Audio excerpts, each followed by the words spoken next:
Hello there. Good evening. In case you've just tuned in, you are watching My Point of View. Now, this program comes your way every Sundays from 21 hours all the way up to 22 hours.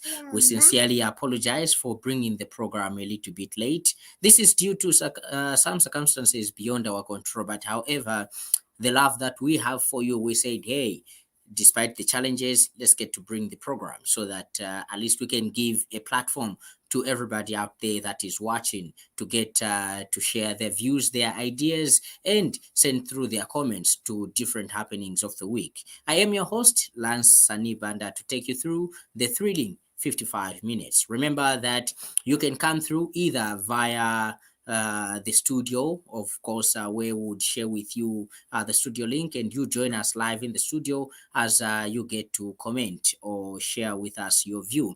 Or you can get to join us via the comments box, which using whichever platform that you are watching us from. On YouTube, it's Ubuntu channel. On Facebook, it's Ubuntu channel, and not forgetting on Twitter, it's Ubuntu channel. Now, do not be selfish. Don't just watch alone. Do not just follow the program alone. What you can do is simply talk to your neighbor, talk to your friends, talk to your family, or share the link with everybody that is within your circle to say, hey, Ubuntu channel is here and these are the different programmings that they bring for you on these particular different days.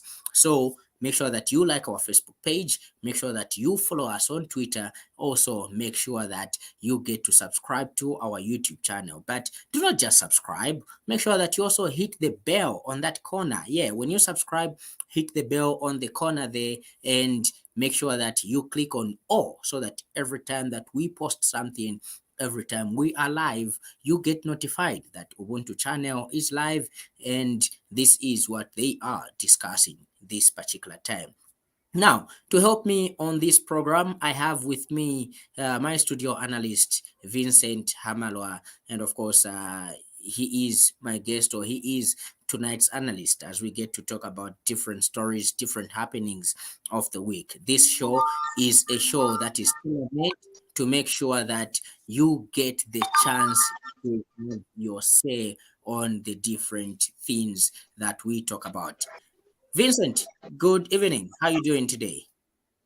Evening, Mr. Banda. How are you? And let me just start by wishing all the women happy Mother's Day. Today's their day, so we cannot just overlook it. Happy women to all the mothers out there and those that are actually watching, because these people play a very, very vital role in our daily lives. Wow, great. All right. So before we go any further, as well as Ubuntu channel, we have a Mother's Day message for you. You are a mother out there. We haven't forgotten about you because you are our mothers and we would love to appreciate you. Without you, we cannot be here. So we say Happy Mother's Day to you. How do we do that? Here is a message from Ubuntu channel, and then we come back on the other side as we get through with the program.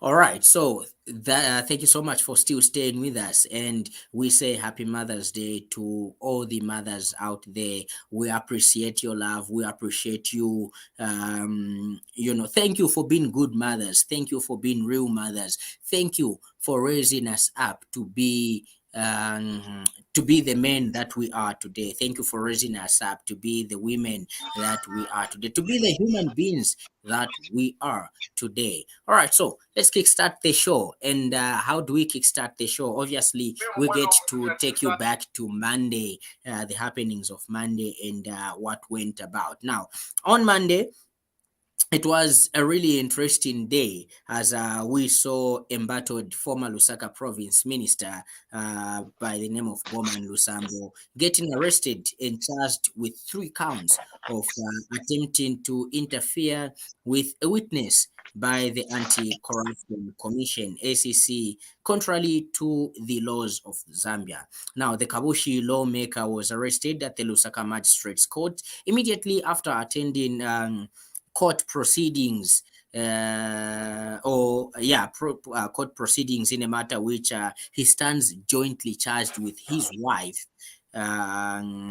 for allegedly being in possession of properties suspected to be proceeds of crime. Let's get to look at this clip, and then on the other side, when we come back, we get to give you a platform to share with us what you think about this. Let's After get to making look a at mention this. appearance at the Lusaka Magistrate Court in a matter he stands charged with his wife Nancy for being in possession of property suspected to be proceeds of crime, police and SEC officers pounced on former Lusaka Province Minister Boma Lusambo right in the court corridors and effected an arrest. Mr. Lusambo's wife was left to walk freely right to her vehicle and could not even witness the arrest of her husband. Mr. Lusambo, who seemed composed at first, lost his composure and could not hold it, but to urge the officers that arrested him to tell whoever sent them to arrest him to concentrate on solving the hunger situation in the country and not to concentrate on arresting him. Insala eikulire mukyalo so umitumire muye mumwebe ati problem ni insala not boma okay insala ne naona boma ni navusa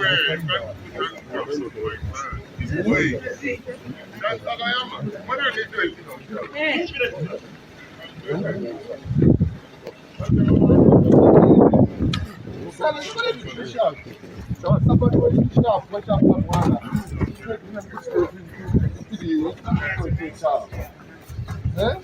bakakumola mulandu wansala abantu mukyalo mwaki wandibona kutuuka esa kupromota don't worry deputy chief takwete ekitoono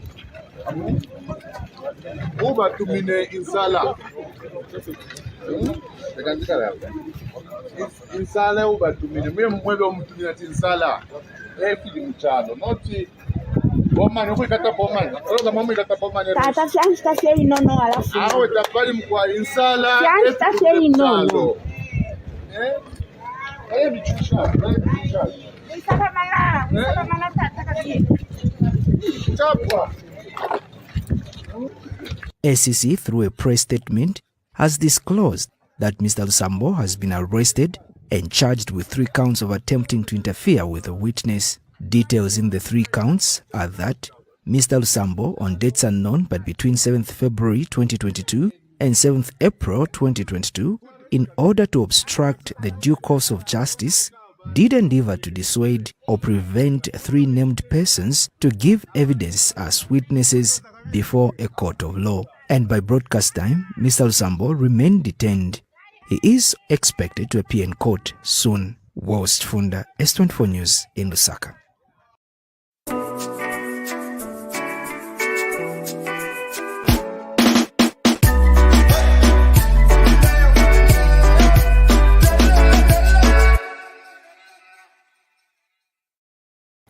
Welcome back, and thank you so much. Remember that on this program, we get to give you a platform to shed your view or your comment on each and every story that we talk about. So if you feel like you want to comment on that story, come through via our comments box. You can send us a comment.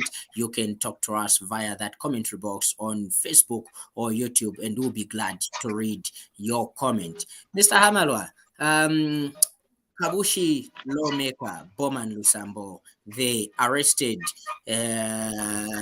for allegedly, trying to talk to witnesses or maybe bar witnesses from what is happening in his cases to do with charges alleged to be corrupt proceeds of crime. Obviously, we would love to get your views from there.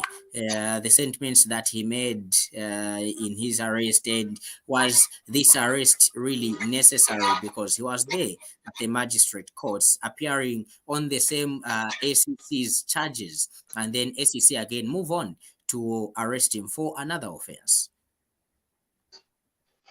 Okay, I think to start with, Mr. Banda, Zambia is a country which is governed by the constitution and the rules of laws, which we need to follow. I think Zambia is bigger than an individual. and us entrust people with leadership, meaning I've trusted them that you're going to do the needful, and especially when it comes to saving the people. Most times I don't like commenting on issues that are already in the courts of law, because you know that is not actually not supposed to comment on them. You may be found, you may go with contempt. But I think it's high time our leaders realize one thing, to say they are there to work for the people, not to work for themselves. I know, yes, politicians are there to talk for the people, and let us talk about things really that matter at that moment. Instead saying mwebe n'umutumine insala cover that. Quite right. Yeah, some of the few things that he's talked about, the economic problems that the country is going through. Some of them, yes, the genuine complaints that he brought about. Okay, but generally, again, he brought it at a very, very wrong time. So I think the key part that we have to look at as the people is to understand that, are these leaders that were we trusted with this leadership doing the right thing, or not doing the right thing? So, Honorable Bowman Lusambo, really, if he did that, he's not supposed to complain. He knows to say, don't have to temper with a witness in a case, okay? Because as you're aware, the president mentioned to say, we want to fight corruption. Every person that stole some monies in from public coffers supposed to be refunded. You get it. Earlier on last week, I told you that people declare their assets once they are given, before they go in some of these offices. They are given a declaration of assets. So now, if he's found wanting, he has to be prosecuted. Prosecuted, I mean, until he's proven what, innocent. You understand? They say you are innocent until you are proven guilty. So there's no need for you to complain if you haven't done the wrong. Okay, you just have to follow up and work with the law enforcement agencies to prove your innocence. Okay, because he has been entrusted with leadership by the people. So we expect, as things are going, the MP, let me just say, the former minister, he was in government. If there are some few things that they sort of this person, maybe he did that, let them do the investigation. Were done. He was arrested. He was taken to court. Okay, and it was discovered if he tampered with some witnesses. Basically, you expect law enforcers to visit you. Don't look as if people try to vindicate you. Sometimes you wait until you're proven what, innocent. That's why we have got a courts of law. We have the constitution. We have things that we need to follow. Just because you're a politician, that does not mean you cannot be touched. Okay, if you are found that you have done something wrong, it's a role of the that's where now the rules and the laws come in. That's where the constitution comes in. It protects you, at the same time it protects the people. Because what we want right now is everything, even those people that actually stole. Okay, if someone stole, okay, from the public coffers, we need back that money. When that money needs to be pumped into some other projects that can what, which can help the country what, go further. Thank you very much, Mr. Ban. Okay. All right. Maybe just more like a development on this same story. So, after being apprehended, I think the Honorable MP spent, if not a night, at least two in the cells. And then for him to get police bond, he was required to provide two sureties, two working sureties. And of course, we saw Matero Member of Parliament, Miles Sampa, being one of the sureties. And then after providing that, it was alleged, get it right, it was alleged that SEC tried to play politics with this issue or this matter, because when Honorable Miles Sampa and his counterpart, another member of parliament belonging to Patriotic Front, when they went to present their working slips and everything to the courts of law, to the police, ACC requested that they do not know Mao's Sampa. So therefore, he needed to go to Parliament and get an invitation letter and all this and that. So could it be true, the allegations that the opposition are making, to say this fight against corruption is actually a witch hunt. If uh, ACC can come up with such a flimsy excuse to say they don't know Mao's sample, therefore he has to go and get an introductory letter from the legal staff. Okay, I think Mr. Banda just trying to come in. What I can say is this. There is what we call the rules and regulations that's supposed to be followed when getting some of these things. If you're getting a police bond, or even when they're giving you a bail, there are specific things that you need to follow. You get it, huh? For starters, just because I'm known or I'm known like the way I am, I have to sign a bond for someone.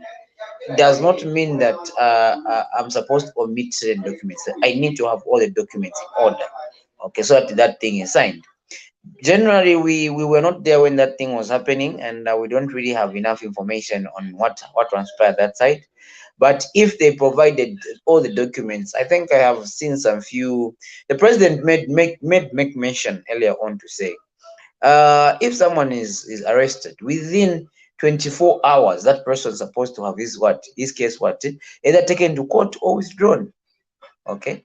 So now, if I go, I want to sign a bail for you, for example, I want to sign a police bond for you.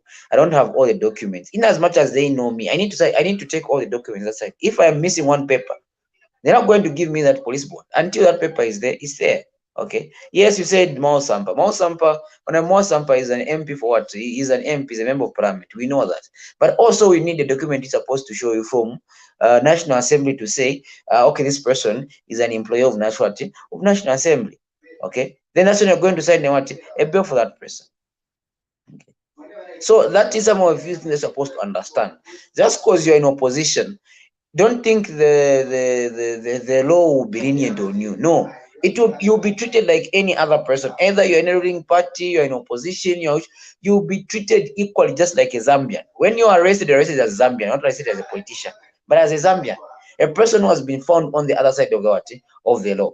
So you see, Mr. Ban. So the thing that you are supposed to understand is when we are arrested by the police, we are arrested as citizens of Zambia. Okay, we are not arrested as politicians, but we are arrested as citizens of Zambia who have found themselves on the wrong side of the law. So for me also, I have to follow the proper laid down procedure for me to secure a bond. Does not just look at the fact to say, okay, I'm PF, no, I'm UPND, I'm what? If they do this, are trying to vindicate me. It's not like that. You have broken the law. So meaning the law will catch up with you. And again, as I said earlier on, before taken to court, it's either as a police bond, we're going to be given a bail. Even in when getting a bail, there's some other things that you need to follow up. If you cannot do that, you're not going to have. I mean, you're not going to manage to reach the things that I've told you for you to secure a bail. You won't be given a bail. You understand? So some of the things that you're supposed to reach to understand that once we're arrested as Zambians. We're not arrested as politicians, we're arrested as citizens of Zambia who have actually broken the constitution of Zambia. So that's what Okay. we're supposed to understand. Yeah. Okay, thank you so much, Mr. Hamalwa. Let's get to move to another clip, still on Monday. As we know, the Energy Regulation Board, monthly, they do a monthly review of fuel and everything. And each month, we either see a reduction or an increase in fuel prices. And this time around, for the month of May, we have seen a reduction of petrol by 2 kwacha 15 ngwe, and the reduction in diesel is 15 ngwe, which most people have somehow condemned in their own way or in their own capacity, because they feel diesel is what really drives the economy, as we know that production runs on diesel and not on fuel. However, RATSA, together with its aligned members in the same sector of transport, they had an extraordinary meeting, obviously, to talk about the bus fares, the possible reduction of the bus fares. And here is an update coming through from RATSA spokesperson or public relations manager, Frederick Mubanga. Let's get to listen to this, and then Mr. Hamalwa, together with the public, you are at liberty to come through and share with us your sentiments on this. But for now, let's get to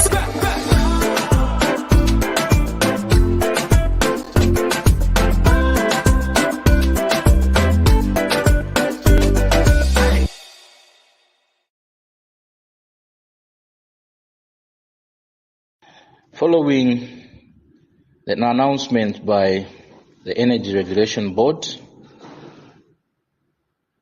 in terms of reduction of the fuel pump price, the Road Transport and Safety Agency, RTSA, today held a consultative meeting with bus operators and other road transport stakeholders to consider a proposed reduction in bus fares. Therefore, the proposed reduction or variation in bus fares will be announced in the course of this week after the approval by all concerned stakeholders, including the Ministry of Transport and Logistics.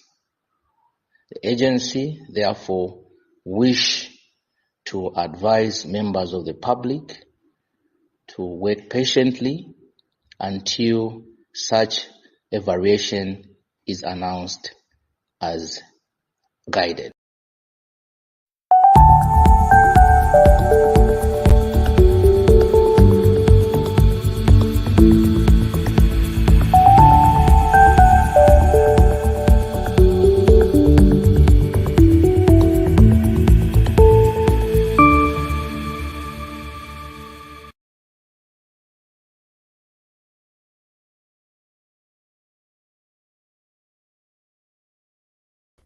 All right, so that was Frederick Muranga, head of PR at RATSA, right there, talking about the possible reduction of bus fares. That was on Monday.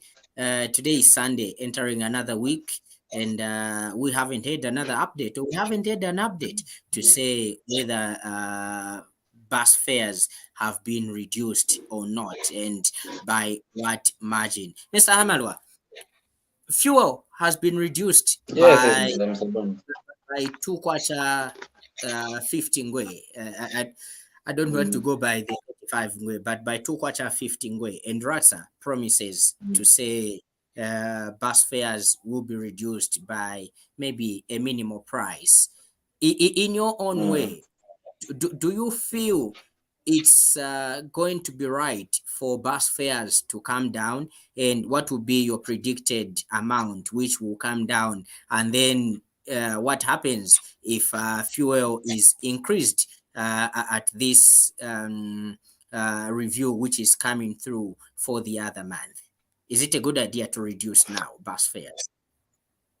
I think the best that RASA has to do is looking at the way our ERB is doing the announcement. They said it's a monthly review that will take place.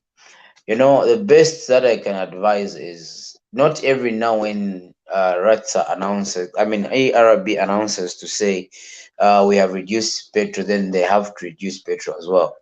They have reduced the prices as well. I think let's give it maybe a month or two for us to understand, to say there is this. What about if again they reduce, then again next month they increase fuel? I think the best that we have to do is that we have to first check how is it going to be within how many, within the second a period of time, maybe a period of 2 months. Is fuel going to continue dropping, or maybe today it drops again, tomorrow it goes up?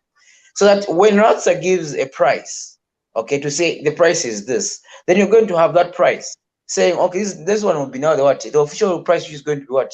To be used. You understand? Because if, like, for example, they have announced, then we say again tomorrow they have got a press briefing and they say that you have increased. Again, they increased the number of bus fares. No, it will be now inconveniencing, especially not only to people, to transporters, but also to people, to be conveniencing.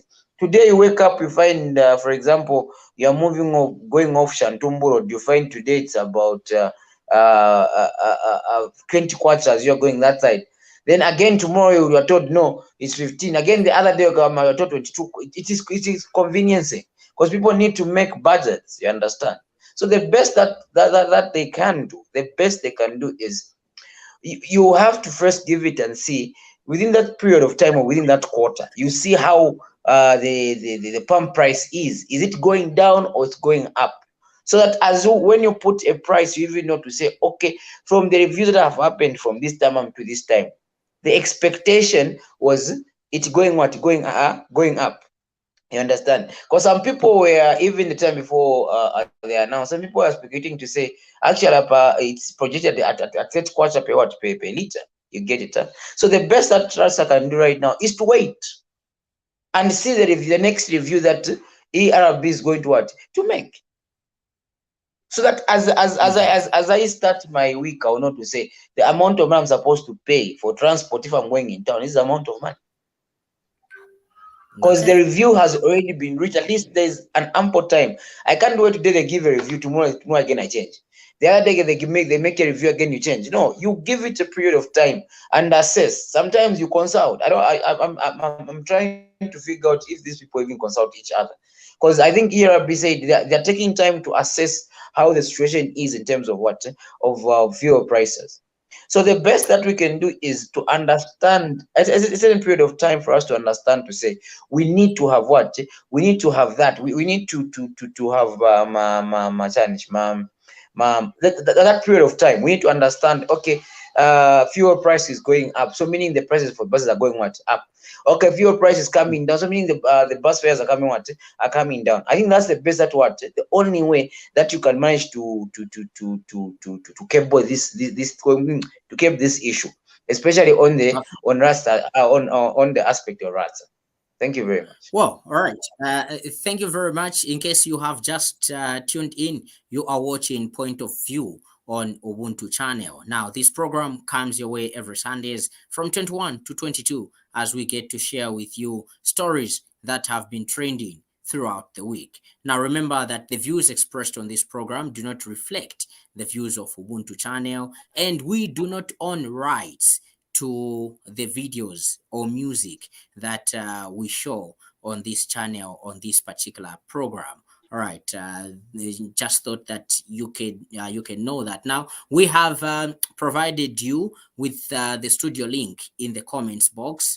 You can come through, click on that link and join us live in the studio as you come through and share your sentiments, share your view, share your comment, ask a question or criticize whichever story that we are discussing right here on the program. Remember, this is your program. We get to bring this program or this time for you so that you can add your view on good governance and of course on news that has been happening throughout the week in Zambia. Moving on to Tuesday, Mr. Hamalwa, as you know, yes, this matter is supposed to be in court, but it failed to take off because it's like the state or government is not ready to start this matter.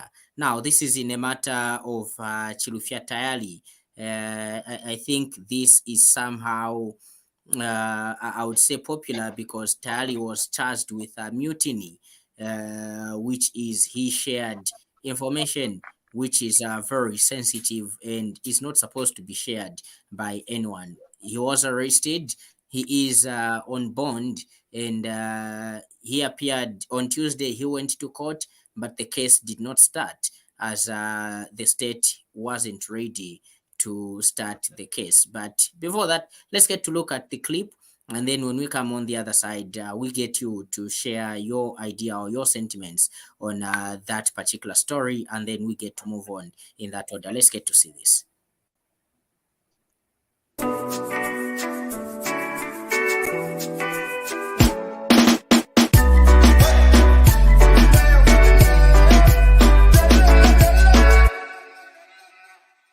as you may know, I've been charged with 2 cases. And the case was supposed to come up on the 28th of April, which was a holiday. So they called my lawyers that the case will come up today. So we were here, and unfortunately, the case has not been cause listed. And what we are basically wondering what is going on. When it's like these people are so quick to bring people to court, but they are hesitant, to commence the cases. There are a number of cases. I'm not the only one. A number of political cases. I'm actually calling them political cases because they are all about politicians. The substance of the cases that they slap on us really is baseless. But they are very quick to come here to arrest us and bring us here, but they are reluctant to come and prosecute. So what we are appealing to the law enforcers, that please do what the president said. The president was very clear. Investigate before you arrest. And what is happening is contrary to what the president said. They are saying they are ruling by the rule of law. This is not the rule of law. When you arrest people, you bring them up and you can't prosecute the cases. There are a number of my fellow politicians. This place has become like it's a political playground where we have so many politicians, and yet their cases, most of them are either not taking off or adjourned. This is not the rule of law that the president is talking about.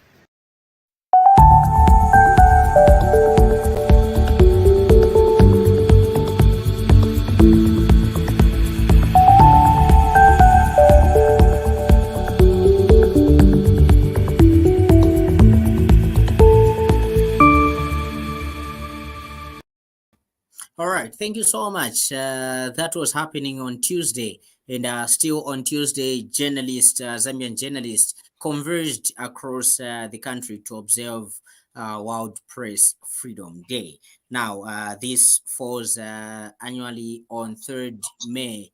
On 3rd May, and the day was commemorated under the theme "Journalism Under Surveillance." And of course, speaking at national event, Information and Media Minister Chushika Sanda observed that financial stress being experienced in the media industry is leading to compromise of professionalism. Now, in order to address the shortcoming, Ms. Kasanda hinted that the ministry will call for a meeting with media owners to discuss how the prevailing challenges can be addressed. Let's look at this short clip, and then we'll be back on the other side.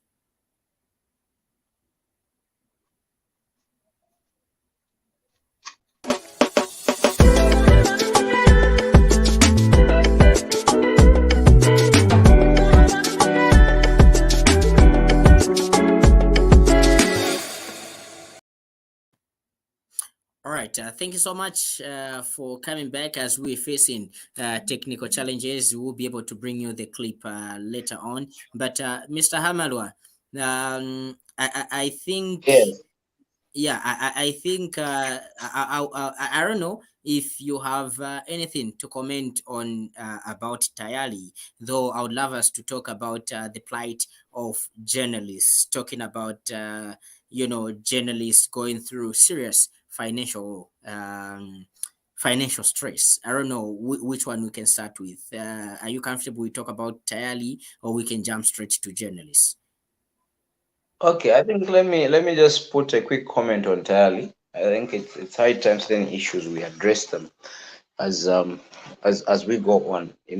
As I said earlier on, this is Zambia, and we are being governed. If I was just listen to his statement, he said the president said. Then again, you're going to who's governing? Okay, who's governing? The government which is headed by the president. Some of these cases, when you're arrested and you're found wanting, I have been privileged before to be taken to be. I mean, to be in court. I think seeing how people are being prosecuted. The prosecution team needs to understand the type of a charge which that person is being given.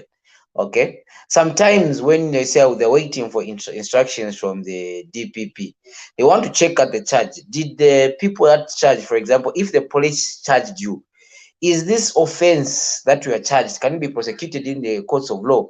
Is it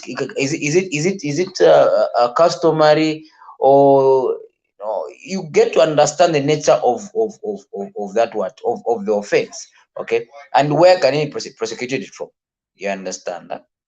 So you don't just expect just because you have been arrested, you the next day you start seeing the cases that starts in the courts of law. No, you expect the prosecution team to sit and understand. Okay, the arresting officer is going to arrest you and take you to court. Okay, but the prosecution team is going to look at the charge that you have been given. Is that charge be able to is it for can one be prosecuted, or that charge just one of those that we can just say okay fine, yeah, we can discontinue it, or maybe enter no prosecute. You get it? So there's the issue that has to do with understanding the type of charge the person has received before the prosecution team starts what prosecuting. Um, Coming back to the issue of journalists celebrating World Press Freedom Day, and I think one thing that Zambian journalists have pushed so much was the issue of them regulating themselves. And I think trying to look at this year's theme, it was something like surveillance, something like that. If I haven't made a mistake, Yeah, journalist it's under good, surveillance.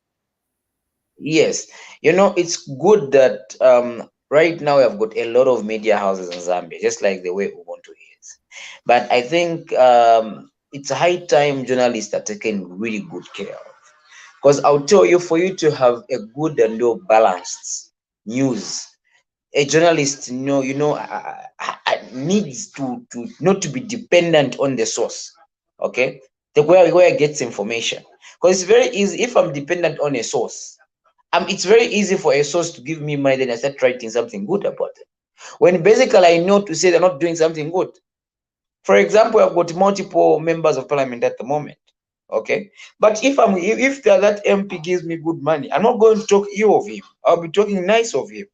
I'm not going to tell them about the issue that are happening in the constituents because I know it's going to give me money. You understand? So it's high time that media owners now understand the roles that are being played by by journalists. And as they even talked about, it has to do with wage or minimum wage. There's need to review that. Just imagine Nancy this time and era. How do you expect a journalist to survive? He's getting 1,700, 1,800. How do you expect him to survive in this hard economy? This is where now you find, if me where I am here, I find a source and it gives me good money, in as much as it gives me information, a lie, I'm going to pick it up because me is giving me money. I'm going to take it out to the people there. I'm going to pick a lie and inform the people. Okay, so there's need to invest more in this in the media department, and the owners have to understand to say what we want is to give the people. We're not doing it for themselves, nor for their business, but they're doing it for the people outside there that are watching. They want first-hand information. They want balanced information, just like the other president said the other day. They want balanced information. But if there's that balanced information is not there, or people that are not previewed to a very good working environment, you don't expect them to work to full capacity. You don't do that. You understand? So expect even unbalanced news. That's why now we find that this person has done this person has done this, that person has done that. So you see some of those things, you get it. So those are some of the few things that journalists now need to be taken care of. A journalist at least supposed to be talking about minimum wage of about 3,000. To say it's going to give you he's going to give you what? It's going to give you good news. These people work sometimes, they have to work for 24/7 just for them to look for news to give the people. So there's need that the Ministry of Information and Broadcasting really engage the media owners, and not only that, also the journalists themselves. They also have to engage each other and see how best they can work with the Ministry of Labor and Social Securities to say that minimum wage is brought to what it is brought. It is it is actually not, it is given what befits them. Let them stop depending on Blarizo, transport refunds. They don't need to stop depending on that. They have to make sure, okay, they have got everything that they want. All right. Thank you so much for that. Journalists need to move out from the Blalizo. Wow. Transport refunds, as they are called right there. So journalists obviously operating in harsh conditions. Now, it's not only journalists. I think the other day on the other program, we talked about also people that get involved in the production of a program or the news itself. Obviously, you have journalists, you have camera people, you have editors, and all these other people. So it's not only the plight of journalists to be looked for or to be looked at, but also there is need for these other people, everybody that is working in the media sector, to be looked at and also, get to do get to go or get into other many things. Now, let's get to move on to another story. Obviously, as journalists on Tuesday celebrated World Press Freedom Day. On Wednesday, they had an opportunity to meet with President Hakainde Hichilema, who is the Republican president, at what was a media conference where he had a one-on-one chat with these journalists, and of course they had many things or many issues that they tabled to him, and one of them was to do with the cyber security law or the cyber law. But let's get to look at this clip, and then when we come back on the other side, remember that on this show you have the chance to come through, be part of the program, and share with us what you think about the stories that we have covered so far. We are reviewing the week, so we're talking about what happened during the week from Monday all the way up to yesterday, Saturday. As today, we get to look at another week as well. But let's get to look at this clip, and then we'll be back on the other side.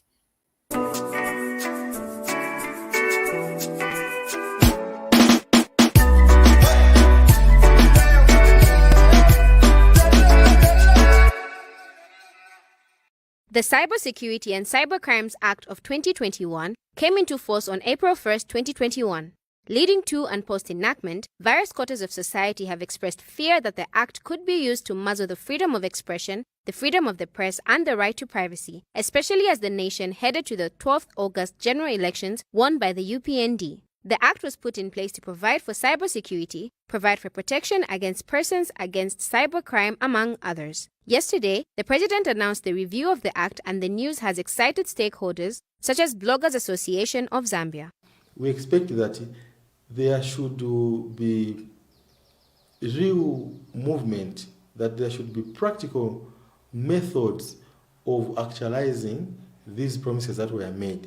Because in as far as this this law remains the way it is, our democracy will remain weak, and the reputation of the New Dawn government will remain at stake, because for us, we value freedom, for us, we value democracy, and the fact that this law is in place and we have this rapid digital transformation going on, it means that as a country, we are making very slow steps forward. Operation Young Vote has noted that the law was seen to target some individuals and recommends that the review should concentrate on curbing cyberbullying. In the areas where it is clear, I think it must help the users and the citizens to actually even be more advanced and more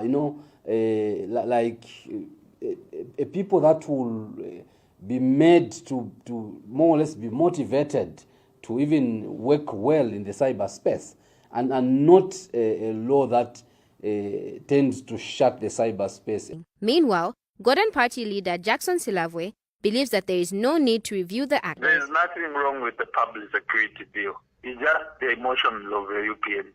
The UPND, when they were in the opposition, they thought the public security bill was to fix them. They are in power. They realized that they need it. Very much appropriate. for the president to say, yes, we made a mistake. This bill is good because we have witnessed an increase in cyber crimes, be it cyberbullying, be it people impersonation, impersonating public figures or people for them to extort money from people. They are on the rise. But unfortunately, I doubt even the UPND read it. In a time of cybercrimes against citizens, such as mobile money scams, defamation, among others, it is hoped that the law will have strong articles to curb such vices. Malikana Mulele, S24.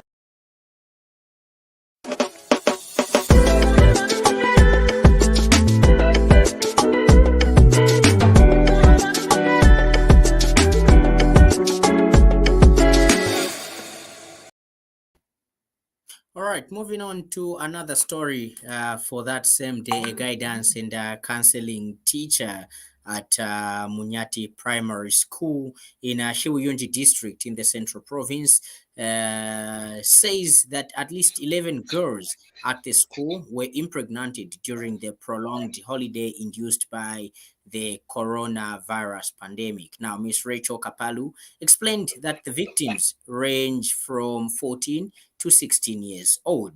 Meanwhile, Area Ward Councillor Mike Lupute said he will partner with interested organizations that will help sensitize the community on the importance of education.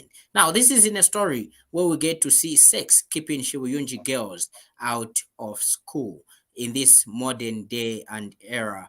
Mr. Hamalwa, we still have girls still not going to school because of sex. Wow, we live in a world where there's more that needs to be done, especially talking about that issue that has to do with young girls indulging themselves in sexual activities. I think it has become an African, I don't know if it's a modern world. Someone last time told me that we are actually cursed generation, where we sit, we pray for a blessing, and once a blessing is given, then we rush to a bar and celebrate the blessings that we prayed for. Understand?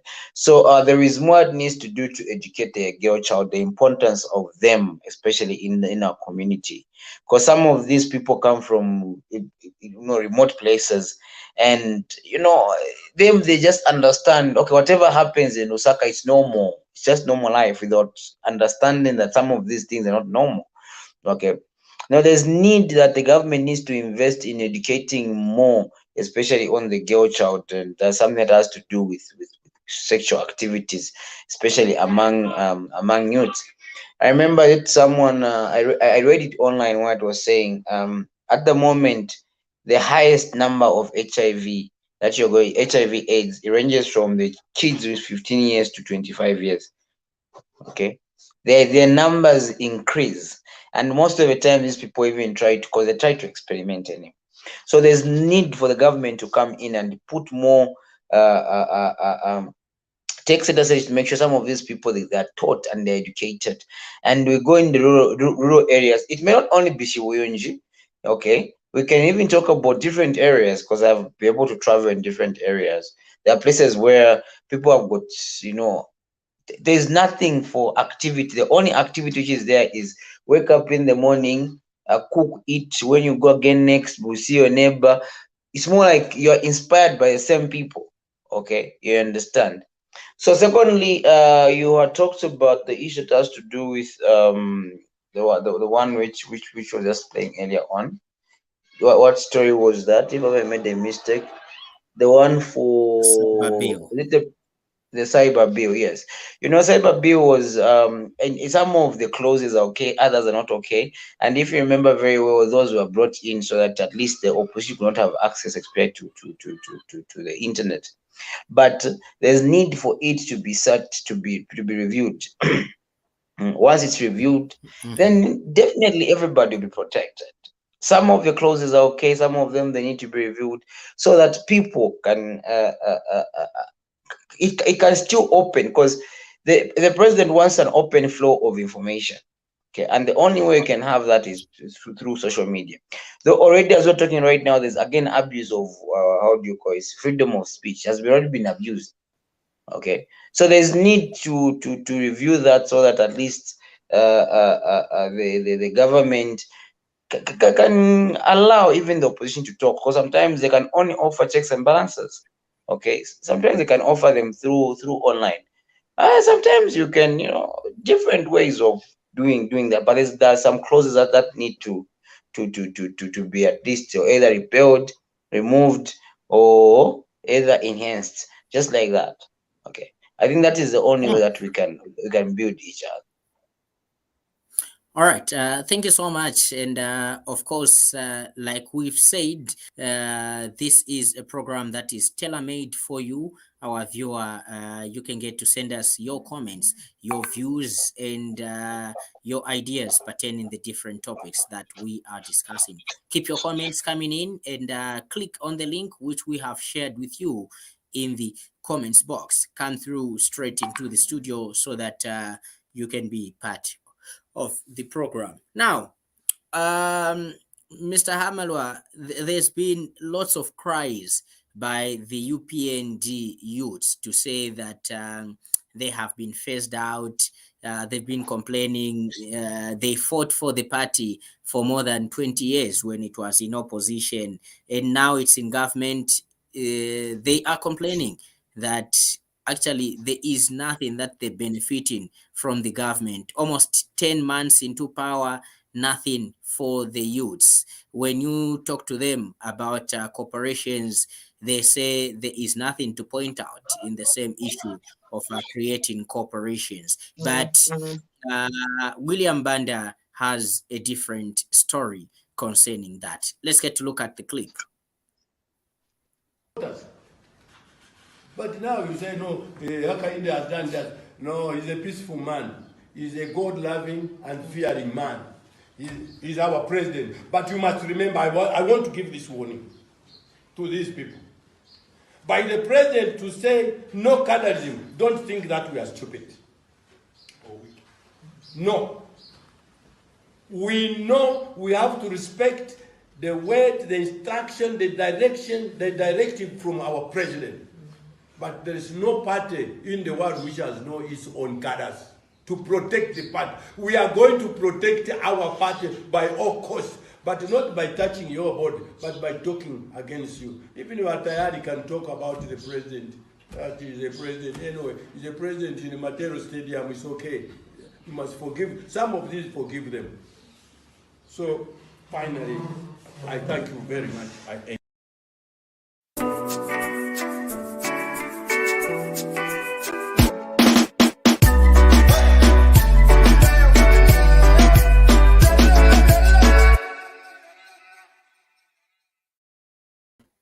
All right, so that's Mr. William Banda right there, echoing what the president said, talking about no cadarism and saying that the youths have not been sidelined as they are claiming. Mr. Hamalo, quickly, as we are in the 9 minutes of the program.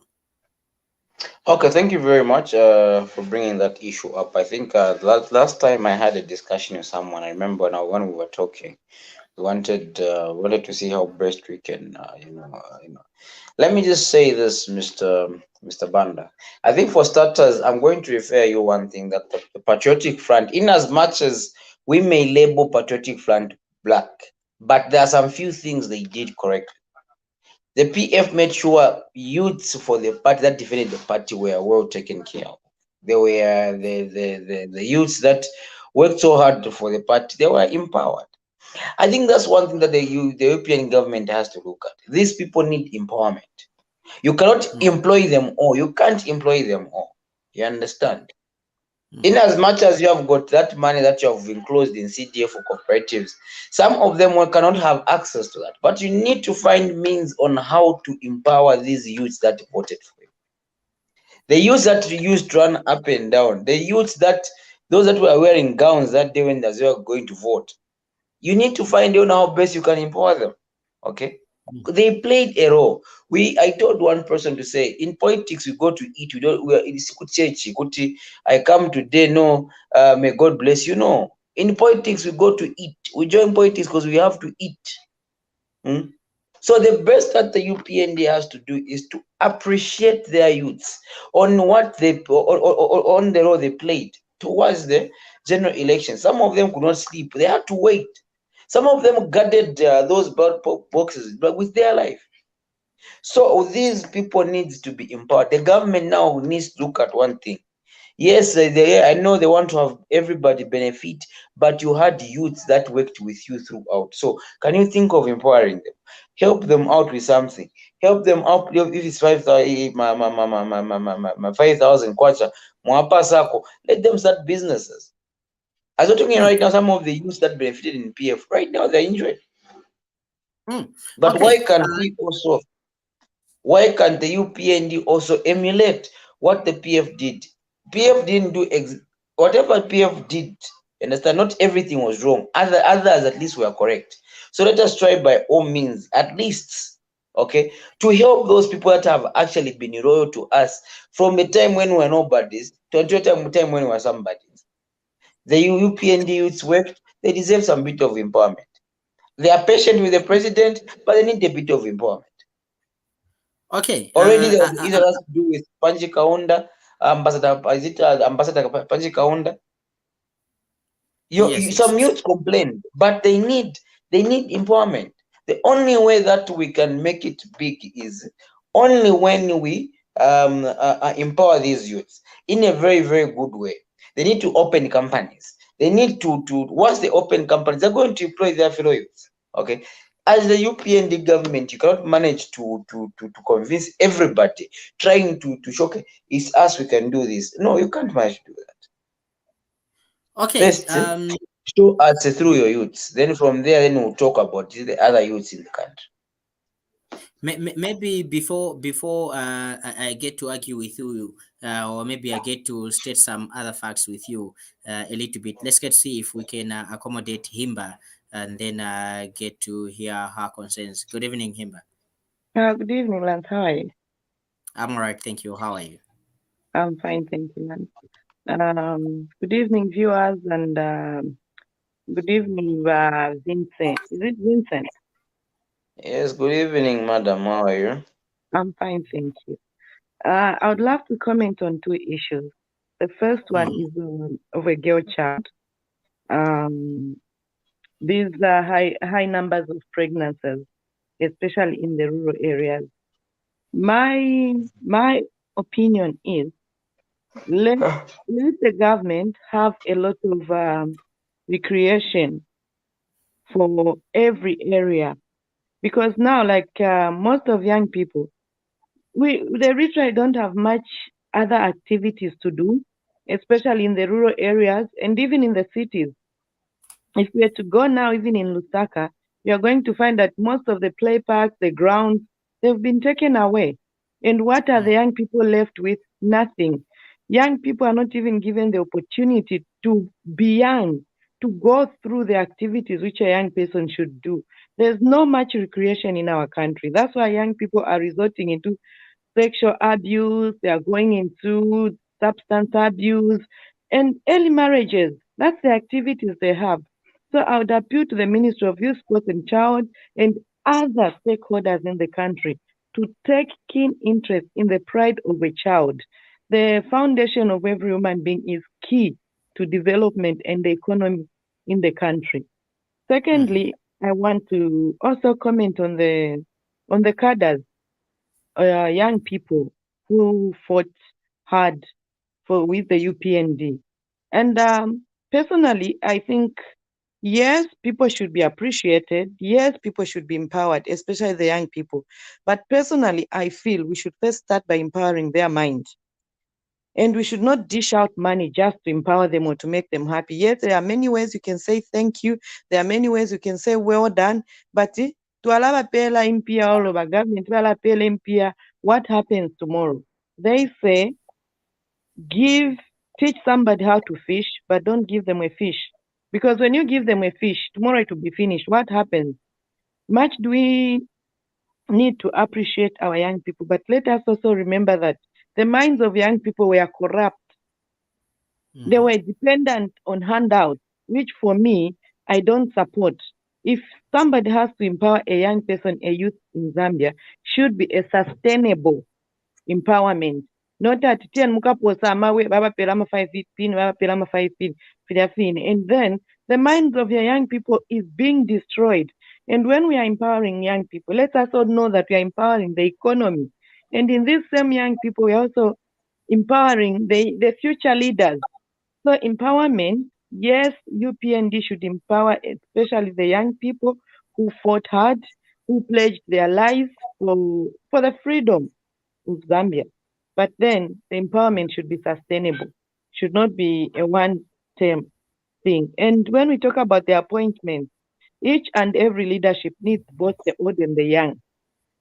You can't have a government that has just the young generation, only the old generation. No, let's mix people. Let's have the charismatic of leadership. And some of these appointments we are seeing, some are strategic appointments. You know, there is other young people, the moment they will even give them these same positions, you see what will happen. They'll soon, you see. So there are strategic positions. Let's have the mixed appointments. Young people, the old, the middle age, everyone. And above all, let us not discriminate each other. We are all Zambians and we need to benefit from the national cake in a right way. I raise my case. All right. All right. Thank you so much, Himba, for that contribution. We really appreciate. All right. Mr. Hamalwa, you raised an issue of Panji Kaunda being sworn in as ambassador to Malawi.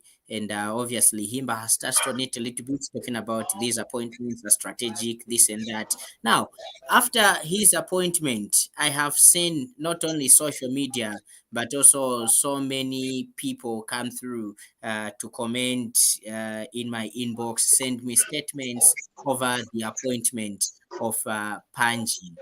Other people are saying the best that President Hakainde would have done was maybe if he wanted to appoint anyone from the Kaunda clan, he would have appointed maybe Mwana wa Panji Kaunda or Mzukuru or anything like that, because for Panji, it was his duty to run Kenneth Kaunda Foundation, at least maybe a foundation where people will find history or will go and check how founding father Kenneth Kaunda, together with his colleagues, fought the supremacists then to gain independence. And Hakainde promised also the youths employment, but so far we are seeing, for lack of a better term, grandfathers getting the appointment. Your quick position on that? I think just a quick one. As much as we are crying that we need youths, young people to be in those positions, there is a lot that we need to learn. Just like the way I told you, we are a sub generation somehow, and the old people have worked together quite some time, and they understand some of those things. Some people, some old people that work so hard with the UPND to make sure at least they are where they are. I think we used to see Honorable Panji Kaunda also making statements both in the newspaper and on radio. Okay, so we expect not every appointment is a bad appointment, just like the way Madam Himba said. Let us appreciate. We need a combination of the old and the new for us to go forward. Okay, some of us, we are, yes, quite our youths, but we are not responsible enough that we can take the mantle of holding senior policy, senior positions. You understand? So I think with me, the only thing that the president has to do is let him, as he's appointing these old folks, it is also it is also consider balancing up with youths and women in these key positions, so that those people, okay, those people, as they are learning slowly but sure, okay, we are also learning from the old folks. Honorable Panji Kaunda comes with a lot of wisdom and knowledge. Okay, yes, quite right, the age is catching up with him, but the man comes with a lot of wisdom. Okay, he has been there for quite some time, and Zambia just trying to settle down itself. Okay, It has a lot of some years and there, which as the president is working so hard to recover some of those resources with his administration, he also needs key people that are going to work, who have got experience, not putting people who are going to go a job on training. No, it is not good. You understand? So just appreciate the appointment of these old folks, and let us also have these youths also come in those positions, so that you are strategically you advise them on what to do. If we can't put these youths in those positions now, when will we put them there for them to get there's so much experience that we talk about, experience. Uh, Former president or late president Kenneth Kaunda trusted former president Rupia Banda. He was the youngest diplomat at that time. VJ Venon Mwanga was the youngest diplomat, a youth at that time. Kaunda had that taste. What is wrong with our current leaders that they don't have a taste for youths to be appointed in those key making positions, but go for grandfathers? You know, I said this. I said this. You know, youths need to learn and need to understand. If you go back the crops of the time when we had the Rupia Bandas, the time when the Venom Mwangas were being appointed ministers, you cannot compare it the way it is right now. You know, I mentioned earlier on, we're somehow more of a story generation, which is good at complaining, but not really good at implementing things or showing responsibility. I can do this. There are few youths that have shown responsibility, can do something. I can tell you this: we have got Pilato, we have got Brian Biflo, we have got Waze. These are some of the youths that have shown that they are interested in governance issues. You get it. We have got Vili now. We have got okay. There are a number of youths have shown that they can do it. Okay, but most of the youths that we have, they are saying, I really don't. They haven't yet shown the will to say we can do this. Okay, we can do this. Lupia Banda was trusted at a very tender age. Not even 28. Is it 28 to somewhere there? At a very tender age. Are you sure youth of nowadays can they take the mantle of leading a delegation of about 30 people? Just like the way the ambassador for Britain is, he's still just a youthful one. But looking at the youth that we have right now in Africa, you have got a crop of youth which is still held up within the circles of having fun. Okay, kuchiliza, which is circled in the world of where every day it's a weekend. We're still circled out in the area where alcohol means everything. Than taking taking serious precautions or putting yourself in understanding about about governance issues, understanding about what is taking place, what is the economy right now. Few youths understand the issue of economic recovery. There are few that understand that. Most of them, they are just good at talking that without understanding. We are good at talking. So me, I say, if we youths of nowadays, or we as the youths now, we're going to show that mantle to say we need to be leaders, then trust me, we're going to be leaders. You know, no one is going to ask us about that. The problem is to say we are actually a generation which does not take any interest, okay, in what's in the affairs of the nation. Okay. If I ask you, does anybody know what's going on? Few of them know.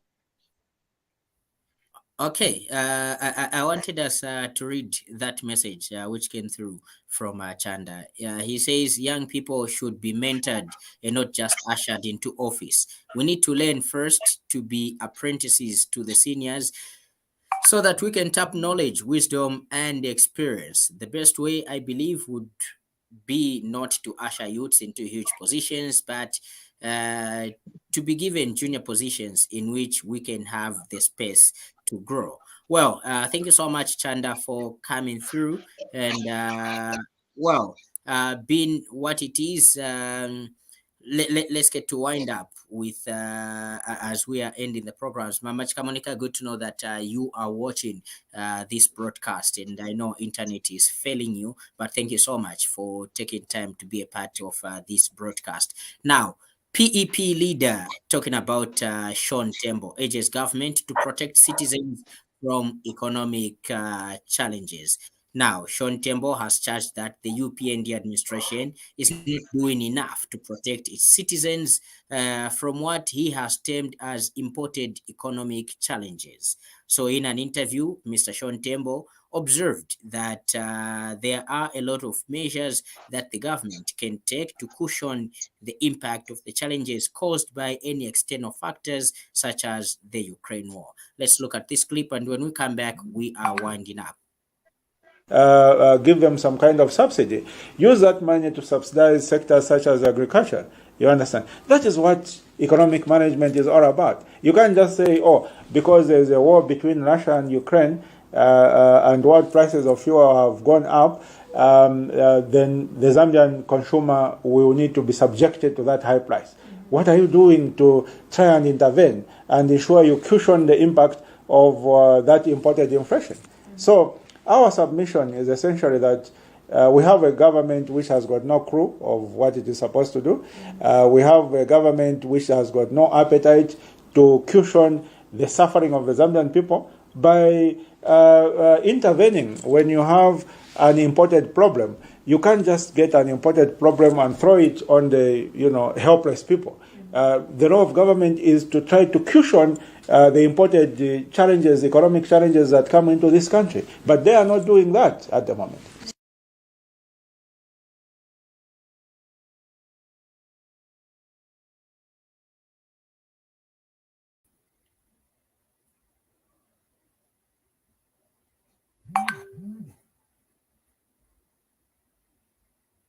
Definitely, we love you, our mothers, and happy Mother's Day to you. In case you have just tuned in, as Ubuntu channel, we are saying happy Mother's Day to you. We are so glad that you decided to be a part of Ubuntu channel.